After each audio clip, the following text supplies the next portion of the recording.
Hey guys, today we're going to look at Sonic Adventure 2 for the Sega Dreamcast. Sonic Adventure 2 was one of, well, it's always been one of my favourite Sonic games. I originally played it on the GameCube as Adventure 2 Battle. But here we have, of course, the Dreamcast original, which was released for the 10th anniversary of Sonic. So on the front cover here, we have this pretty awesome artwork of Sonic and Shadow, and yeah, with the whole light and dark aspect on it.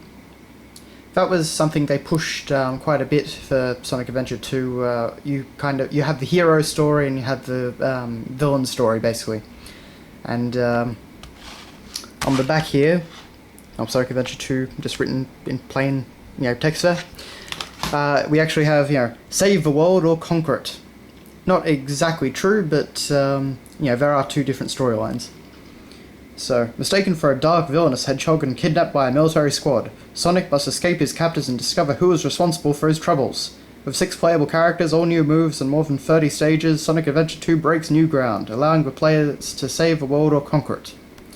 So yeah, that's not really true in the final product. Originally, from what I understand in beta, they were actually going to have that element of choice, as you could save it or destroy it, and but they kind of took that out and just went for the more linear approach.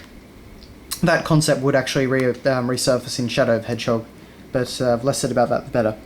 So over here we've got artwork of all the different characters. There's Sonic grinding on a rail, which this is actually the first game that allowed Sonic to grind. We've got Shadow there, the new Hedgehog, which I'm sure everyone will know.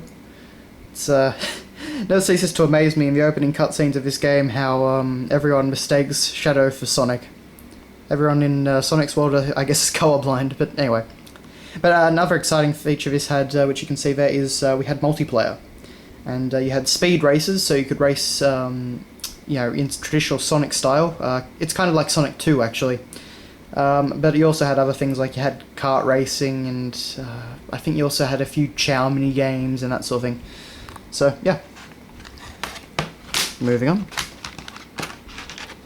So inside we have the disc.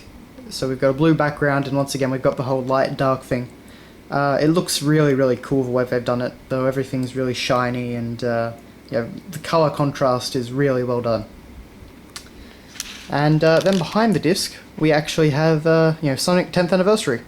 So that's pretty nice. We just have all artwork of all different characters from Sonic Adventure 2, and in the background we have the planet. Interesting to note that Amy Rose isn't there, but Chow is, so Okay, so then of course we have the manual / front cover. Actually, as you can see on the back here, we have an ad for Phantasy Star Online version 2, which is a continuation of Phantasy Star Online, which was the Dreamcast's big online game, which I'm sure anyone that owned Dreamcasts in the early days would remember quite fondly. The reason that's an add-on here is because Phantasy Star Online, the original, was actually made by Sonic Team. So, I can just get this out. There we go. Okay, so yeah, we have the front cover. And then we open up the manual, and unlike most Dreamcast manuals that I've come across anyway, this one is actually in full colour. The only other Dreamcast manual that I've seen like this is Shenmue, but admittedly I'm pulling from a pretty small sample size. But we go through the story, again with the whole light and dark thing.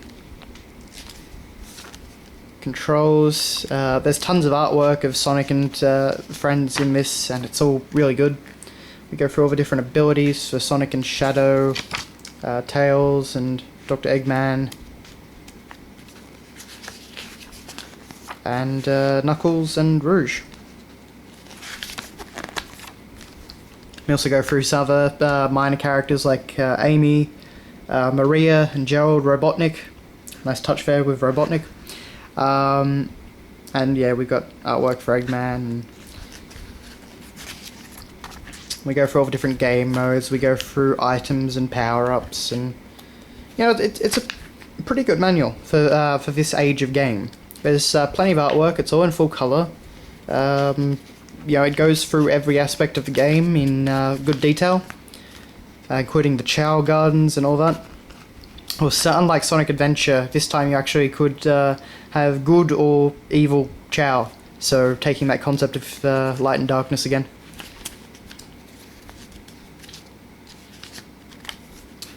And it also explains how you can take Chow out on the VMU, which was a minigame for the little Dreamcast memory card. So yeah, oh, and it also explains how you can connect to the internet and visit the Sonic Adventure 2 homepage for tips and tricks and such. Also, if you actually, it doesn't mention it in the manual, but also if you put the disc into your computer, you actually can access some hidden artwork, so that's pretty cool. Of course, all those things weren't on the GameCube version. But yeah, that is Sonic Adventure 2. So, thanks a lot for watching, guys, and see you later.